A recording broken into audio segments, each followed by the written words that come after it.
Hi everyone, we're going to get started. So welcome to our Human Rights in Practice event this afternoon, Invisible Threats, Addressing the Impact of New Technologies in Human Rights Practice with Professor Molly Land. Professor Land is Professor of Law and Human Rights at the University of Connecticut School of Law and also Associate Director of the Thomas J. Dodd Research Center's Human Rights Institute. Drawing on her human rights expertise and background as an IP and cyber law litigator, Professor Land's scholarship focuses on the intersection of human rights, science, technology, and innovation. Her most recent book, which will draw on during her talk today, is called New Technologies for Human Rights, Law, and Practice.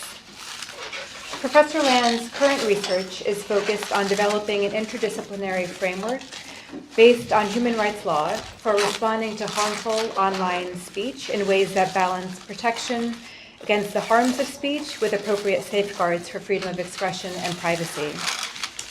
As part of this work, Professor Land's clinic partnered with the ABA last year, resulting in a report about social media threats against human rights defenders in Guatemala, which is a really fascinating report and is available online, and she'll be drawing on that report during her remarks today as well. Our event today is organized by the International Human Rights Clinic and the Center for International Comparative Law, and I also wanted to thank our co-sponsors, the Duke Human Rights Center at the Franklin Humanities Institute, the Duke Human Rights Center at the Keenan Institute for Human Rights, for Ethics, the Human Rights Law Society, and the International Law Society. So please join me in welcoming Professor Molly Land.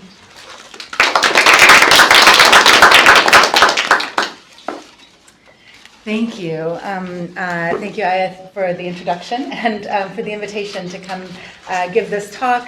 I'm really, really delighted to be here. It is one of my favorite places and a great place to think about and talk about human rights practice, given the emphasis here on those issues. So I wanted to talk today a little bit about the impact of technology on human rights practice overall, using examples from the book that I edited and contributed to last year, and I'm going to put it, oh wait, where does this go? There we go. No. Technology. It's a problem. There we go.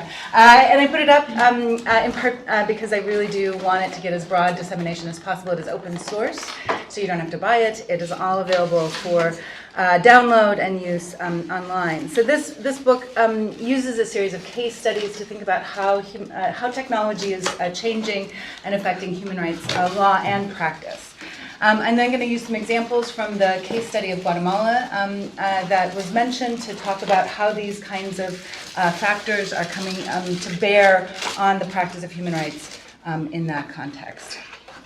So the trajectory of integrating new technology into human rights practice was one of great optimism in the beginning.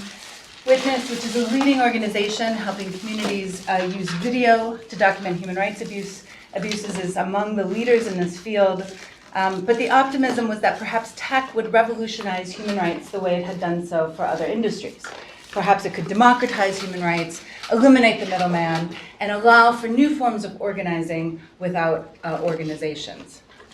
So the internet does, in fact, enable the long tail of expression, right? So it allows voices to be heard, to find each other, to share information that would have never been able to be heard before with traditional gatekeeper media, like radio, television, and others.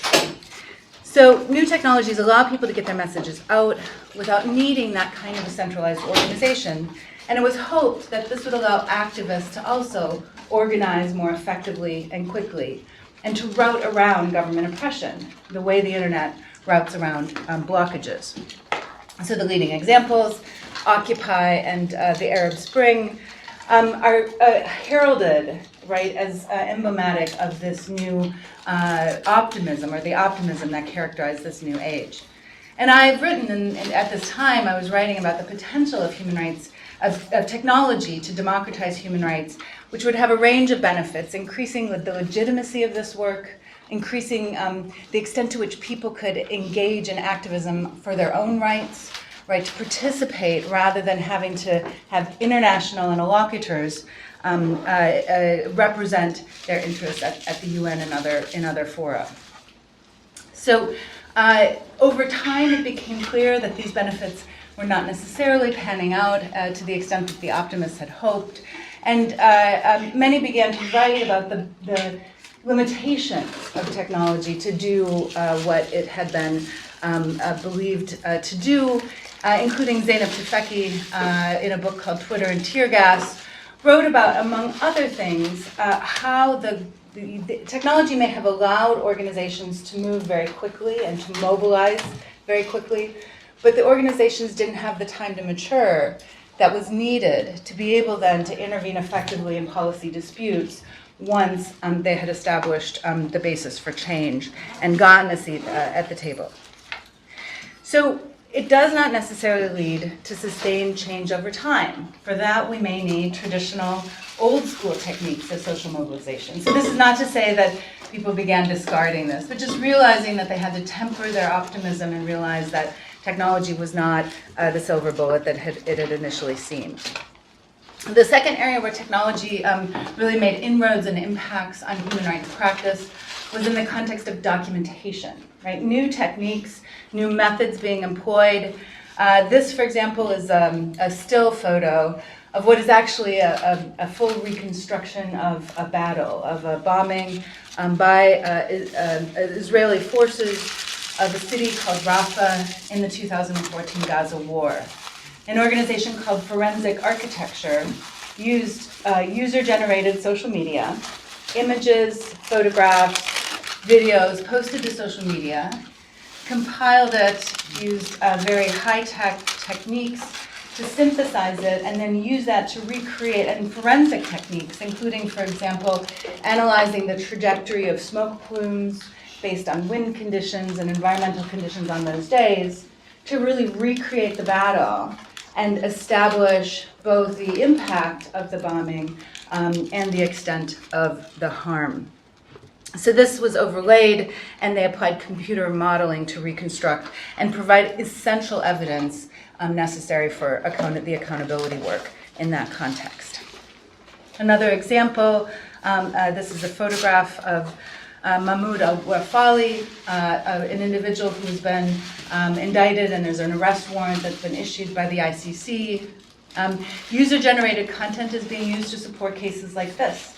In fact, his case was notable because it was the first where social media evidence, user-generated content, provided the leading basis, the primary basis for the ICC's investigation and indictment. So the ICC, together with experts at Berkeley and elsewhere, have been developing expertise, both technical and legal, to figure out how to use this material in prosecutions. This, of course, leads to a range of challenges and questions which organizations are currently working on. So for those of you who have a technical background, this might be a great place to think about combining tech and human rights. But there's a lot of issues around how to capture and preserve this evidence.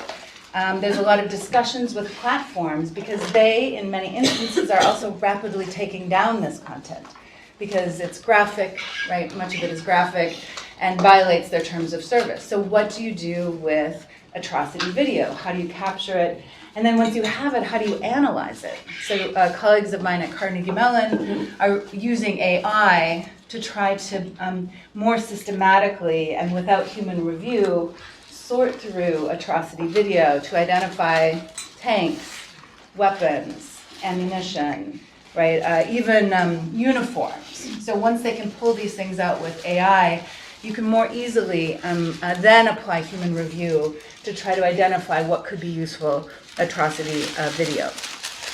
There's ethical issues. What do you do with perpetrator video? Right, so videos that are shared by actual perpetrators of these violations on social media.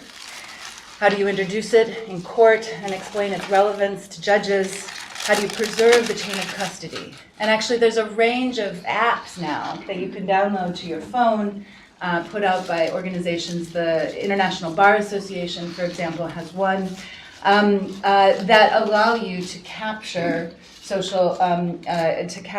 video securely, safely, and to store it in a way that preserves chain of custody, right? So if it's then later used in an investigation or prosecution, it is available with all that data. So all of this work is extraordinarily important. and there's much more to be done. But lately I felt more pessimistic, and I wanted to share a bit more about why. So this is me these days. I always, I've started talks like this with this general statement, technology does good things and technology does bad things, and it depends on how we use it. But lately, I think it does mostly bad things.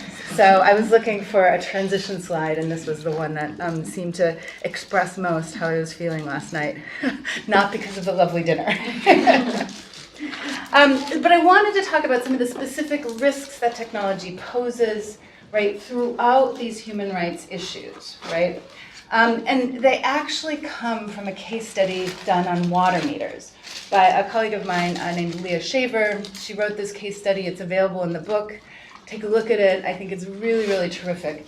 It's old school technology, right? We're not talking about the internet, AI, or facial recognition, but it's really emblematic of some of the ways in which technology changes human rights practice. So these water meters, there's litigation on this before the South African Constitutional Court. So for those of you who have looked at that jurisprudence, this is part of that case. These water meters were put in as part of Johannesburg Water's cost recovery effort. So it was an effort to try to limit waste, right? To try to also ensure that people were paying their bills. And the idea is that these were prepaid meters. You had a monthly allotment that you could have without charge, right? But you had to pay for any water in excess of that monthly allotment. And you did that by purchasing prepaid tokens. And the idea was that it would be more efficient, more fair, but it inflicted extraordinary harms on the residents in the neighborhood where it was installed. Extraordinary hardship not to have water, both in emergency situations. There was a fire where a young child died because there wasn't access to water to put the fire out. There were individuals who just simply for everyday ordinary needs did not have access to water. There was the issue of what happens if you run out of tokens in the middle of the night, but your baby needs a bottle, right? How do I go out and get those additional tokens? So I want to suggest that this example illustrates the dark side of technology in the following way. I think technology inevitably replicates and amplifies power and privilege. So one example, the meters were programmed with a 6 kiloliter ration per person, which itself is very limited, right? Extraordinarily limited, especially given, right, the standards that are actually used in the US or in Europe. But it was even more limited when you realize that the programmers assumed that there were 8 people in a household, right? So they allocated water to each household based on an assumption that there were 8 people in that household, when in reality there were 16.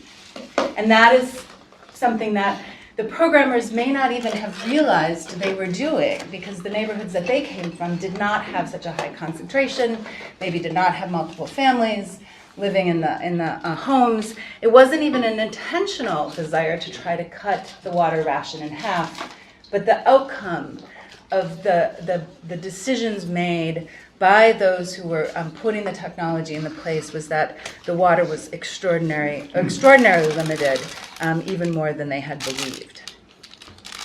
The second is that it disproportionately will affect vulnerable populations, right? So there's a reason that they implemented these meters in poor neighborhoods, right? They anticipated less outcry, there was less political power in those neighborhoods. So there was, in fact, resistance, there were protests, they organized, but the kind of resistance, the kind of political power those communities wielded was not the same as the rich households in Johannesburg. And so it was the poor neighborhoods that got the prepaid water meters and not the rich ones. Now, the alleged reason is because the rich neighborhoods didn't have a problem, were not behind in their water arrears.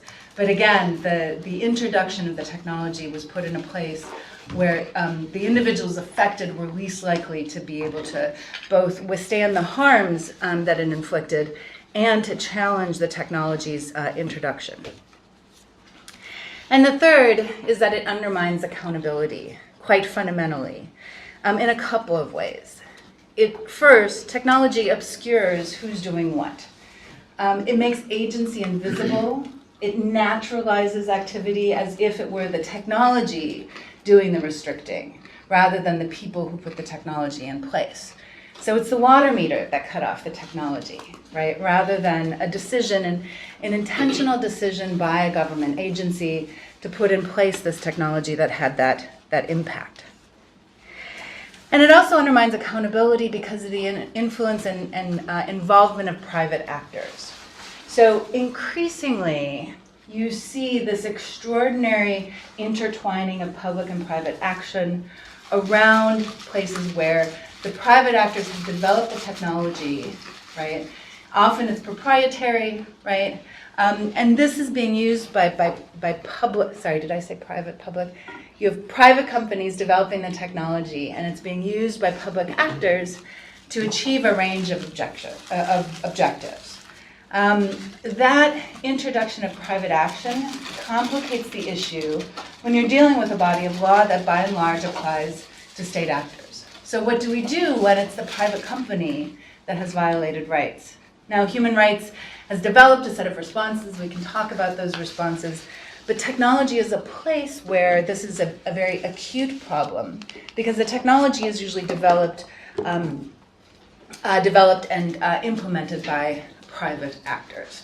So I want to switch and look at how these three critiques or concerns play out in the case of Guatemala, and how these challenges, I think, for me at least, indicate the need for a new generation of human rights advocacy, of human rights practice. So as you mentioned, I co-taught a clinic last year that partnered with the ABA to investigate social media threats against human rights defenders. Now the ABA came to us in part because they were mystified.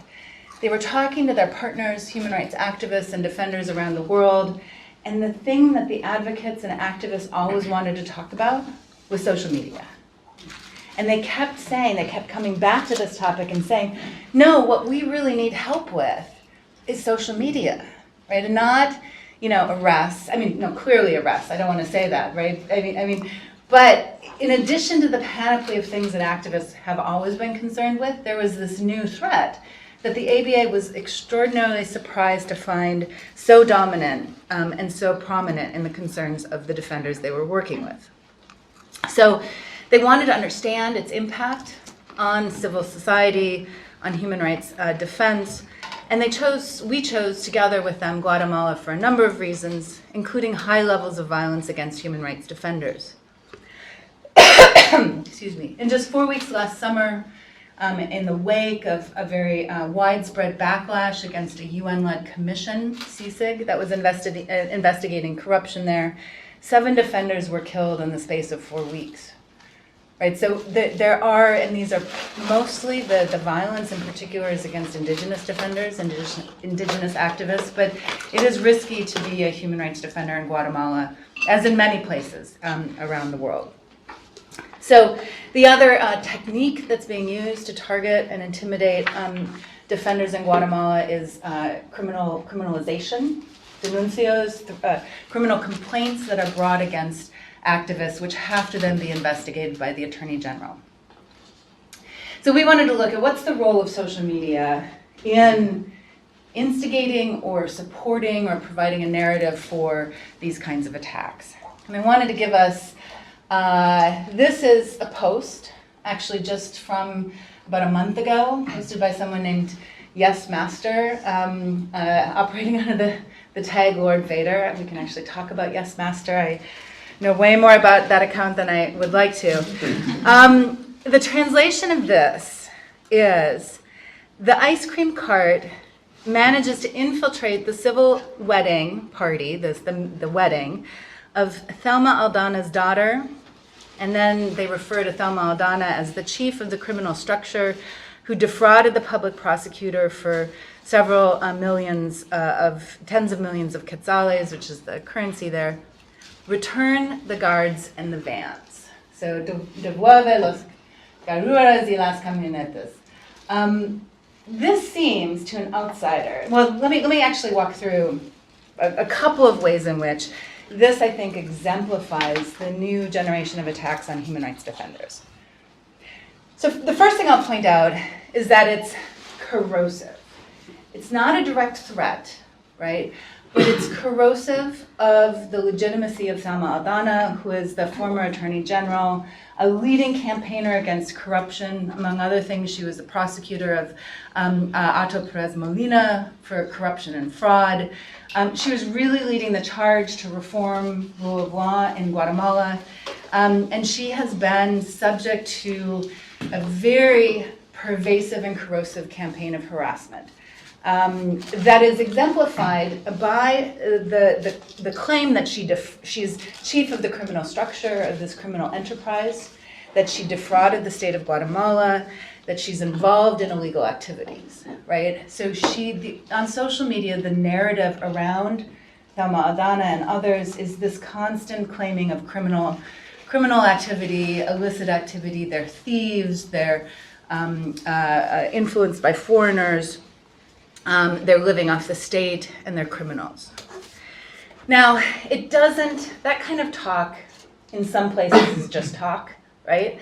And I understand the reluctance of social media to say, I'm going to take this down, because how do they distinguish between something like this and other kinds of criticism that you might want to have, where you're accusing someone of acting in a criminal or illicit way, that it's very difficult to distinguish. But it also is important to understand the context of Guatemala, right, where you have this entrenched corruption, where you have activists who are really trying to push change, and also the systematicity of these kinds of allegations. So it's not just a comment here and there, right? These are messages that are being pushed out constantly against activists in Guatemala.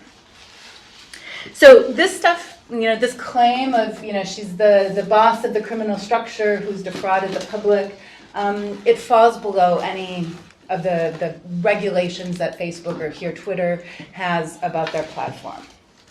But activists point to this kind of speech as being the number one cause that their legitimacy, their work is being undermined in Guatemala. They don't feel like they have legitimacy, that they have authority in the public's eyes because of this constant stream of corrosive and false accusations. Salma Aldana has had to flee the country. There's been an arrest warrant issued for her based on false allegations or what we believe to be false allegations of corrupt activity. She's had death threats. She was a candidate for election earlier this year, but was rendered deemed inadmissible to run for office because of these allegations of criminal activity. Now, this corrosive language often takes on tropes of nationalism. A lot of the words are, you're a foreigner, you're foreign influenced, you're a Colombian, you're in the pocket of Soros, George Soros. It also takes on language of traditional values and patriotism. It's invoking these tropes, right? And it also, much of it is being used to trigger. So this is a study from one of the trolls that we looked at in Guatemala. 34% here, the red, takes on a character of disgust, which, for those who study incitement to violence, disgust is one of the most powerful emotions you can invoke among a public in terms of getting a response. Trying to have the emotions that you wake, disgust is actually among the most powerful emotions that you can invoke. Now, actually, I'm going to skip forward, so I'll just skip those two, but I want to get to the last points about this post. The second way in which this post, I think, is emblematic is that the language is coded, right? So that even things that I think are explicit threats in this post are not necessarily immediately recognizable, particularly by people who aren't in Guatemala or familiar with its history. The telling language here is the ice cream truck. El carrito de helados, the ice cream truck. This is an explicit reference to the white vans, right? And the white vans were the death squad vans that were used in the war and during the genocide. In addition, it says, return the guards and the vans. right? Which is a call, I think, given the recent history of Guatemala, for a return to militarization, perhaps even stronger tactics by the military, explicitly invoking these tropes of the war. So that's maybe clear to someone in Guatemala, but it is not clear to someone sitting in San Bernardino, California, right, who is trying to understand what it means to say that the ice cream truck was at her wedding. That seems great, right? So the trolls online are extraordinarily sophisticated. They have gotten underneath the moderation rules, and they're innovative, right? And every time the rules change, also you see corresponding changes in their activity to try to respond to the new rules that are being imposed to try to address some of the threats. Complicated by the problem that the companies are based in the US. They are only now perhaps recognizing the need to have local partners. And we keep having conversations where I say, well, you gotta talk to Guatemalans, right? You know, that's the place where you can understand better. They want us to come up, for example, with a dictionary of threats. I'm like, as soon as you come up with a dictionary, right, of implied threats, you know, people are going to use other words, or they're going to spell them differently, right? We know this. Really what's needed is ongoing conversations with local actors. All right. The third element is that these are coordinated. This is a Twitter analysis of Jimmy Morales, President Jimmy Morales' tweets. This indicates the intensity of his audience's activity. Anything you notice about this that's perhaps unusual or surprising from the distribution of activity? It's around the clock, right? Which you wouldn't expect to have if you had primarily an audience in one geographic location, one time zone, right? You wouldn't expect that. People are tweeting as much at 2 a.m. as they're tweeting at 4 p.m. in the afternoon. So this indicates clear bot-like activity, although increasingly trolls and troll farms, what they call net centers in Guatemala, are moving towards human bots, right, where they're paying people. But historically, a lot of this is automated retweeting, among other things.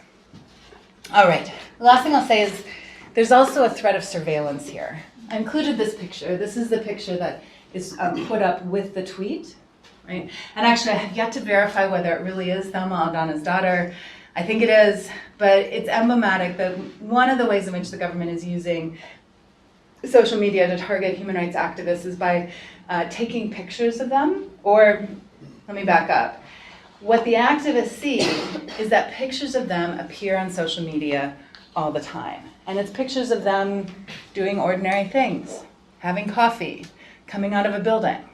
And all they know is that these accounts, like Yes Master and others, we have a list of maybe 10 accounts that are the primary accounts, post things like, oh, hey, I see so-and-so is having coffee with so-and-so.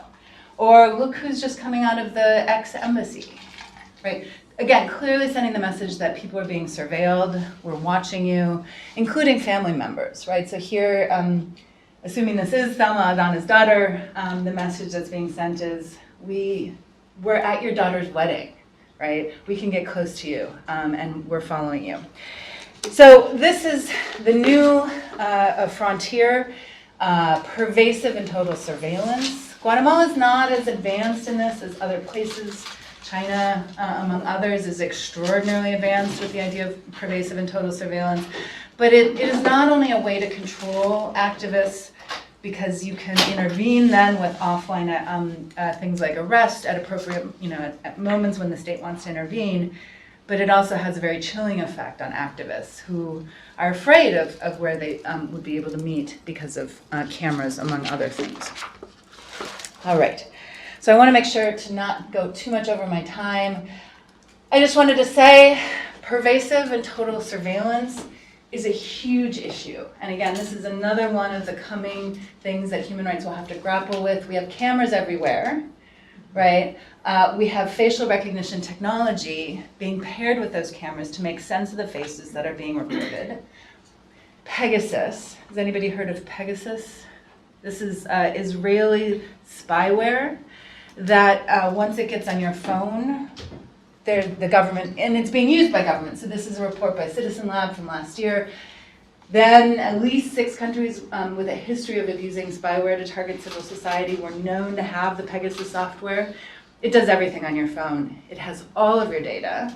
It can listen to your conversations, right? It does everything, right? So activists are really under threat by the use of spyware to record their activities. This is from a report on predictive policing, right? So we're combining big data, right, this collection of data, with very advanced mathematical and computational techniques to try to develop approaches to predict where crime will occur, right, which has all sorts of inherent bias, right, built into it that is a problem from human rights perspectives. So these 3 things are being borne out and more, right?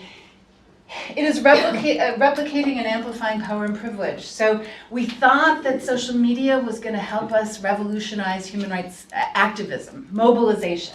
But in fact, governments are using it extraordinarily powerfully to disrupt, undermine, and attack human rights defenders, surveil and surveil human rights defenders. It is very much being borne on the back of those who are most vulnerable, who can least afford to bear this technology. Human rights organizations, they don't have the resources to protect their digital security. It's just non-existent, right? Funding is scarce when you can get it. If you do get it, it's project-based. It's not general operating funds. So, there's very little funding out there to try to ensure and support the digital security of activists and accountability, right? If you have an AI, right, that predicts where you need additional surveillance and policing, who's responsible? In fact, if you can't even replicate what happens in the black box, right, where the algorithms are generating their own machine learning, how do you allocate responsibility? So the idea is for human rights advocacy, which relies on this model of naming and shaming, right? We're going to point to a violation and we'll publicize it, right? This is also in a context where I believe shame is, decreasingly effective as a technique. Many will talk about governments being shameless, but technology exacerbates this because governments can hide behind the technology. We're sorry, the technology did it, right? The AI did it, without understanding what goes into that. It makes naming and shaming very hard to establish accountability, to tell a convincing story, right?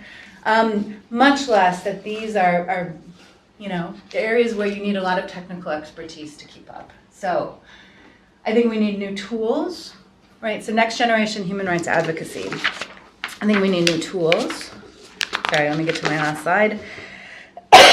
We need to have good security practices for human rights defenders. We need to have new partners, right? We need to have human rights organizations partnering with scientists, engineers, mathematicians, technologists. We also need people with dual competencies to translate these things. We need new methods, right? Naming and shaming still has a role, but it can't be our only technique.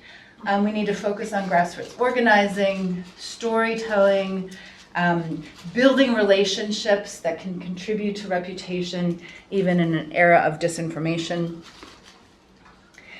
New processes. I think we need to explicitly think about something that I call technological due diligence. And that is, before we roll out a new technology, we need to be thinking about its impact, who's affected, what assumptions are built into it. And this is by both governments and private actors, right? So private actors can do this as part of business and human rights, but governments, before you install a water meter, right, think about the consequences that water meter will have. And I think we need new norms, and this is a project that I'm working on right now, which is to try to think about how does human rights apply, if at all, in a context where public and private action are so fundamentally entwined that it's like a Gordian knot, right? And I think we need to I may be getting into hot water for saying this, but I do think we may need to step back from some of the formalism that international law has always had with respect to public and private action, and think a little bit more creatively about how to begin to chip away to address some of these accountability deficits. So I'll leave it there, and I welcome your questions.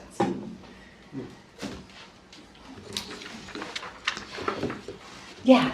So many of the things you just mentioned brought in, I've spent a lot of time in China, and just the level to which the private actors, to the extent that they are private, have basically bought in because of the market powers.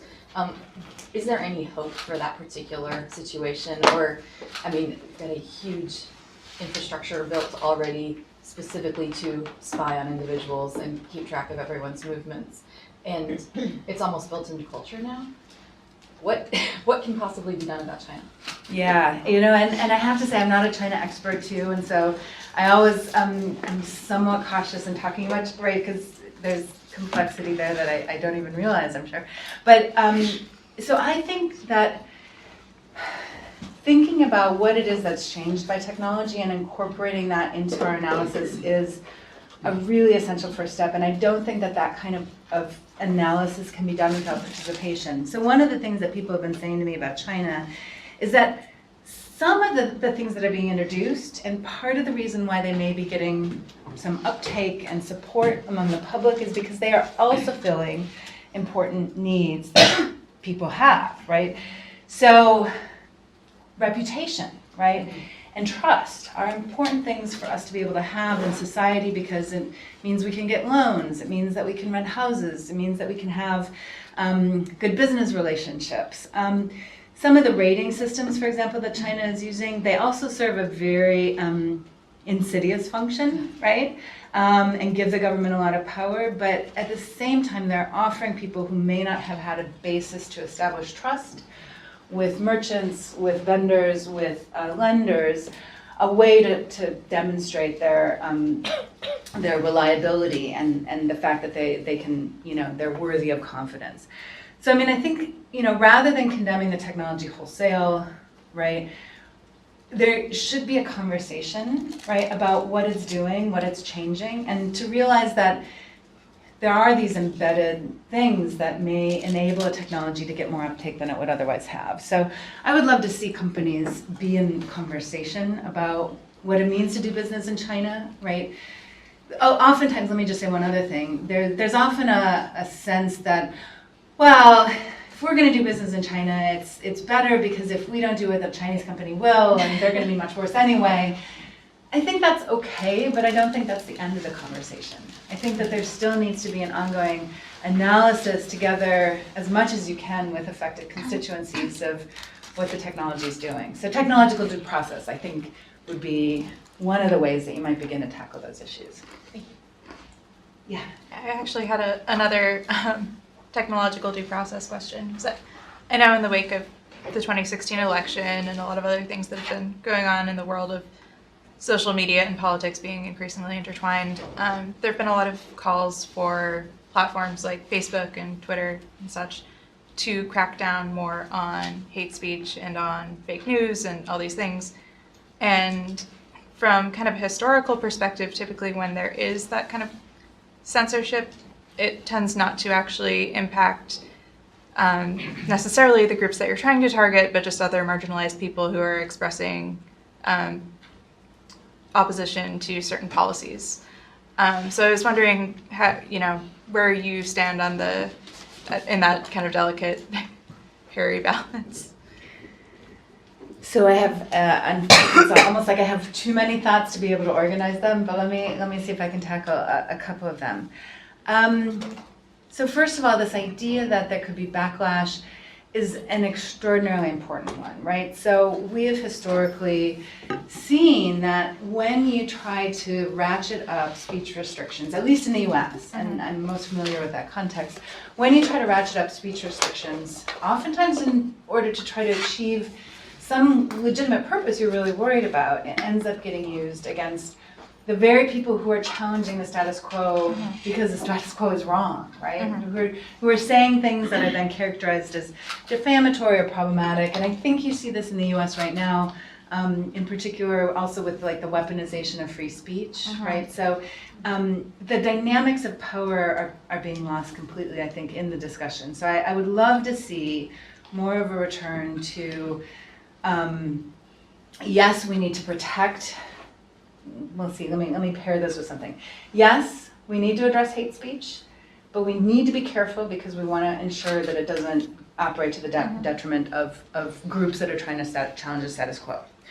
The second thing that I think your comment illustrates is that the myth of objectivity, right? So part of what compounds that problem of trying to tackle hate speech on platforms is that the platforms don't want to be seen as making choices, right? So they're taking the response of like, well, so we have the Me Too, this is in the wake of the Me Too movement, the platforms are saying, well, we need to really think about gender discrimination online, right?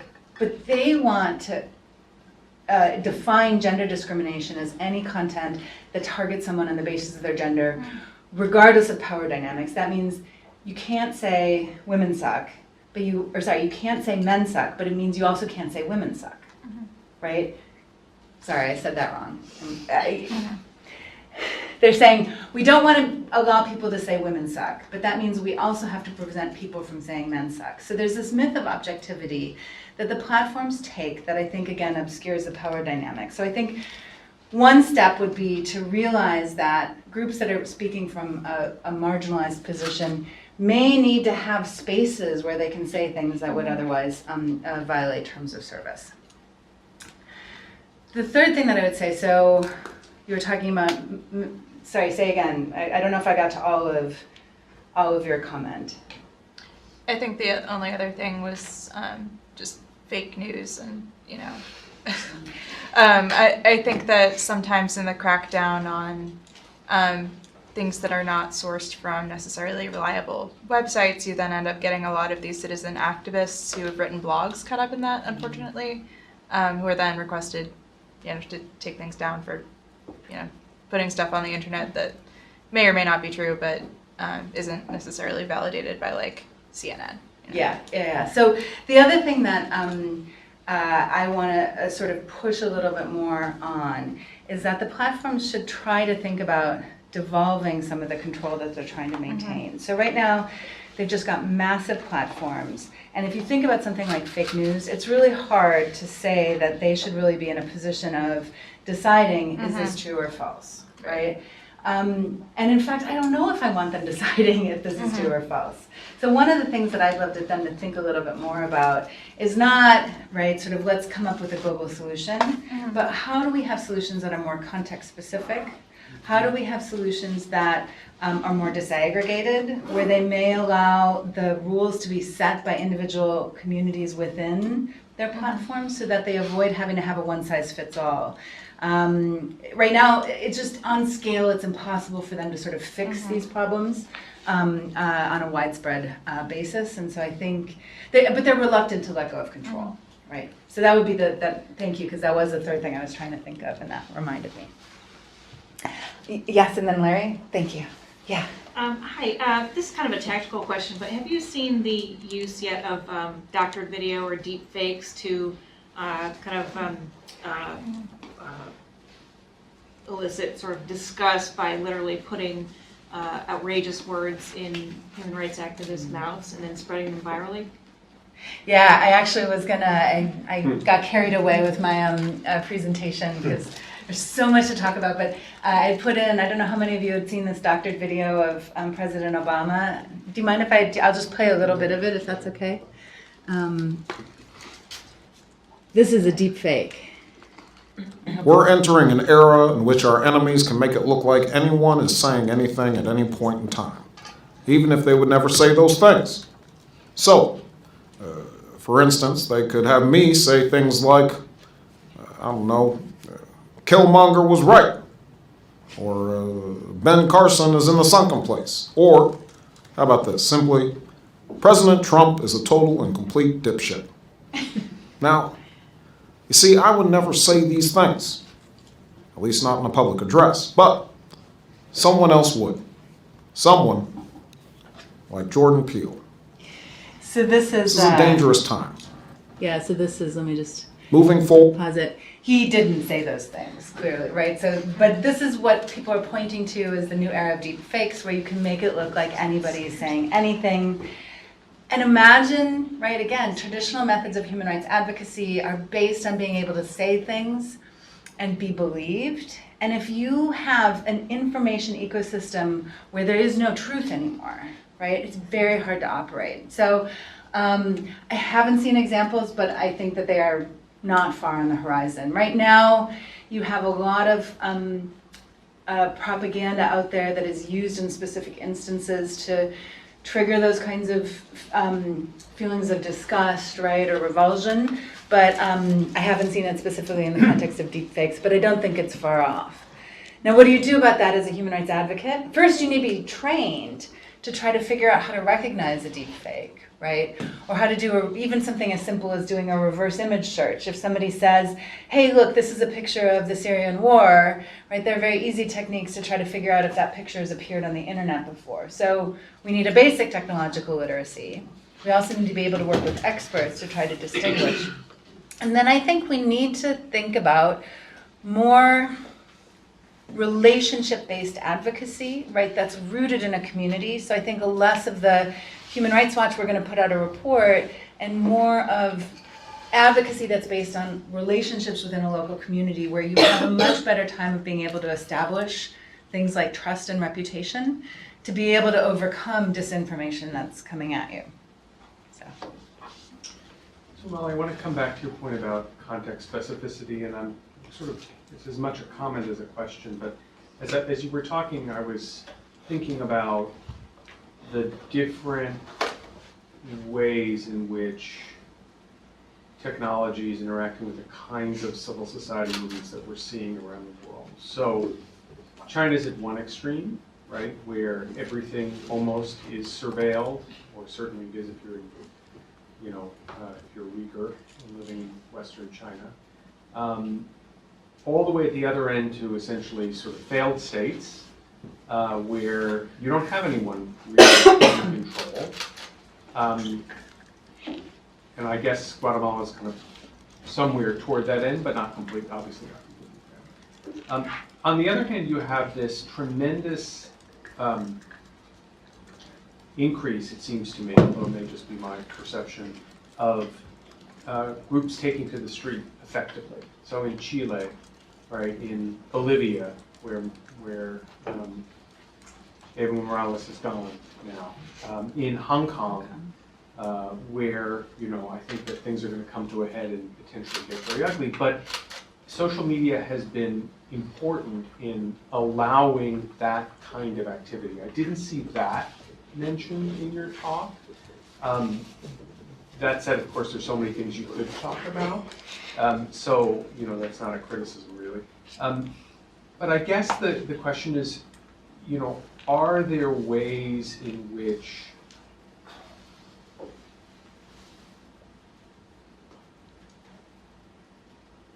what I can't figure out is whether we're in a situation in which we're going to see lots of different alternative models about how social media and technology is used for good or for ill, maybe in different places, or whether it's all just heading toward China and it's just a question of time until we get there. And I don't know what I think about that. The only other point to throw into the mix, which then you can respond to as much or as little of this as you like, is the law that was passed in Australia and in Germany imposing significant requirements on social media companies to take down information subject to criminal penalties, including their officers and directors. So we're seeing a bunch of different moves going on in different countries around the world, and I'm just wondering, do we think about that? Is this like the sort of 1,000 flowers bloom upside down? Or is it it's all just a question of we're all moving toward, total surveillance all the time. It's just that some countries haven't gotten there. that's great. And actually, I was thinking a lot about that experimentalist issue that I think Karen Alder had raised. The 1,000 Flowers Bloom, I think, certainly we don't yet know what good governance looks like. I mean, we have some of technology, of social media platforms in particular. We have some inkling of where there are things that might be promising. We certainly have a sense of things that are problematic, right? So, widespread strict liability for the content on your platforms is a real problem. What I don't see is I don't see enough states really experimenting thoughtfully with what an accountable public-private mechanism would look like. Now, I think experimenting is fine, but thus far the experiments have been largely outsourcing to private platforms to try to solve some of these issues. And I do think that some of that outsourcing and delegation is fine. So the example I like to give here is Germany has a law on the books. It's been on the books for a while. It prohibits incitement to discrimination. They could take that, and what they've done with the NetzDG law is they've taken it and applied it just to social media. It's platforms only with a certain number of users. But to big platforms, they now have to take down, if they're notified of it on their platform, or if it's manifestly unlawful, they have to take it down. I think that public-private is essential and governments aren't going to be able to do it alone. But what I object to in the Germany context is that it is simply transferring to the intermediary responsibility to figure out what that means. Because the implementation of a law like that in the online environment is going to look different from what it might look like offline, in part because, right, you just have a lot more control online. So there's a lot of, speech that escapes enforcement simply because it's not identified by the state. So you have like my random uncle at Thanksgiving who's like, spouting off, what is clearly incitement to discrimination, right? So there's a lot of under-enforcement, but when you have a platform that's being charged with take it all down, right, essentially, as long as you're notified of it, clearly, that's a very different proportionality analysis, and companies are having to do it alone. So I don't think there's any one model, but I also don't think governments should be abdicating their responsibility to create a framework in which companies can sort out, right, what are the values embedded in how we translate that, right? What are the pros and cons, right? So you take something like Facebook has said now, if you're a government actor, we're going to apply our rules more leniently to you, right? In part, this is prompted by certain inflammatory comments of the US president, which would be illegal in Europe and potentially could be even considered inciting. I have a colleague who's written about this. Social media companies have said, this violates our terms of service, but these are public figures. We want to make sure this information gets out there. Right. On the other hand, we know that when a political leader says things, it has much more impact than when it's my crazy uncle, right? So studies of propaganda in the former Yugoslavia, in Rwanda, right, have identified the authority of the speaker as a key element of the impact of speech. So you have social media companies who are trying to struggle, right? What do we do when it's a government actor that's saying this? All by themselves, right? Without any input or feedback from the public. And they're trying to reach out to the public. Sometimes they've done things that are participatory. The usual way for getting that kind of check on the values that are embedded is to involve government frameworks, right? So we don't just outsource to pharmaceutical companies. Yeah, come up with a definition of safety and you figure it out. We have a pretty advanced regulatory scheme. Right? That still involves some discretion, but they're not alone doing it. And so I guess those would be kind of the two impulses of where I'm at. Just on the social media and Hong Kong thing, I don't think that we should get rid of social media, but I think, and somebody's phone is right there, so we may want to underneath that chair. Okay. I don't think we want to get rid of social media, right? It's important and essential to activists, and it allows them to do things that they haven't before. But I would love to have companies listening to activists about what they need, right? One thing that they need is encryption, strong encryption, right? Which, companies don't really have an incentive to provide in many instances because they also want your data. So I think that we actually need to try to design the technology to promote human rights ends. Because if we don't, they're going to inevitably promote the ends of bad actors. Yes? So I'm curious if, listening to when you were talking about developing new tools and processes, if we're talking about essentially nimbleness, or if we're talking about what seems like it's amounting to a technological arms race, the platforms that you're talking about were not designed for human rights or for activists, and yet it seems like they were co-opted relatively quickly to that end. And then as they became more and more popular and people realized that they were really useful for a lot of things and became more and more inclusive, like Reddit, YouTube, Facebook, they began being used by the status quo, and turns out they've always been a great way to promote the status quo as well. Now kids aren't using Facebook anymore because it's the uncool thing that the parents are using. So when we're talking about developing new tools, are we just talking about coming up with some, the next Twitter that will be this great tool for people to use nimbly until it becomes co-opted by everybody else when they move into the space? Or are we talking about, just continuing to try to disrupt the status quo by using new technologies until the status quo catches up, and something you're going to have to continually do all the time over and over again? Yeah, it's a great question because in part, I hadn't thought about that possibility. I want to think about it a little bit more. My idea of new tools is actually very basic tools, right? So in some ways, so the technological needs of activists in most parts of the world are not, it's not that they're not in need of really very, very high tech, right? The next generation kind of drone or AI, right? They have very, very basic, they need encryption, right? So again, coming back to my initial point, that's and the ability to be encrypted.